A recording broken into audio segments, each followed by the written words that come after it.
হুজুররা, হুজুরদের, আলেমদের, ইমাম খতিবদের মা বাবারা কেউ বৃদ্ধাশ্রমে নাই, কেউ নাই। তালাশ করে দেখেন, বের করতে পারেন কিনা দেখেন, যে হুজুর অমুক বৃদ্ধাশ্রমে দেখে আসছে, অনেক অমুক হুজুরের মা বৃদ্ধাশ্রমে দেখে আসছি, অথবা অমুক ইমাম সাহেবের, অমুক খতিব সাহেবের বাবাকে বৃদ্ধাশ্রমে রেখে আসছে। দেখার একটা নজির আছে? কারা আছে?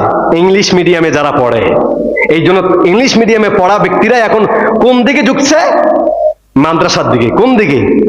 কারণ ধর্মীয় শিক্ষা ছাড়া একটা মানুষ সৎ হতে পারে না, ধর্মীয় শিক্ষা ছাড়া একটা মানুষ ভালো হতে পারে না, ধর্মীয় শিক্ষা ছাড়া একটা মানুষের পরিবর্তন হতে পারে না।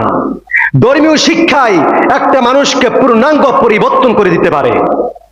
ধর্মীয় শিক্ষা যার মধ্যে থাকে, তার মাধ্যমে সমাজের মধ্যে কোনো উচ্ছৃঙ্খল সৃষ্টি হবে না, বিশৃঙ্খলা সৃষ্টি হবে না। বাবা মার সাথে কি উচ্চ আওয়াজে কথা বলবে না।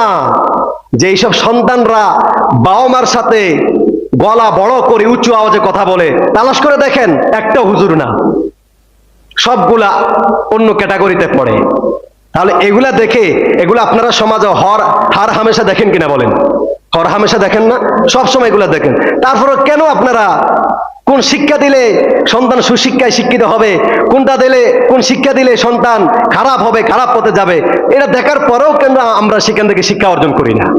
তো যাই হোক, এখানে একটা মার্কাজ, এলিমের মার্কাজ, এখানে এলিম শিক্ষা দেওয়া হয়, মাদ্রাসা রয়েছে। আমাদের সন্তানগুলাকে মাদ্রাসাতে ভর্তি করাবো তো ইনশাআল্লাহ। যা আলোচনা আসতেছে কোন দিক থেকে? আলোচনা আসতেছে যে নামাজ নিয়ে। আমি যে নামাজ পড়ি, নামাজের মধ্যে ফরজ আছে, ওয়াজিব আছে, সুন্নতে মুআক্কাদা আছে। আমার যদি সুন্নতে মুআক্কাদা জানা না থাকে, আমার যদি ওয়াজিব জানা না থাকে, আমার যদি ফরজ জানা না থাকে, তাহলে আমি কিভাবে বুঝবো আমার ওয়াজিব ছুটেছে, না ফরজ ছুটে গেছে, না সুন্নতে মুআক্কাদা ছুটে গেছে? আমি বলতে পারলেই তো তারপরে পদক্ষেপ নিব।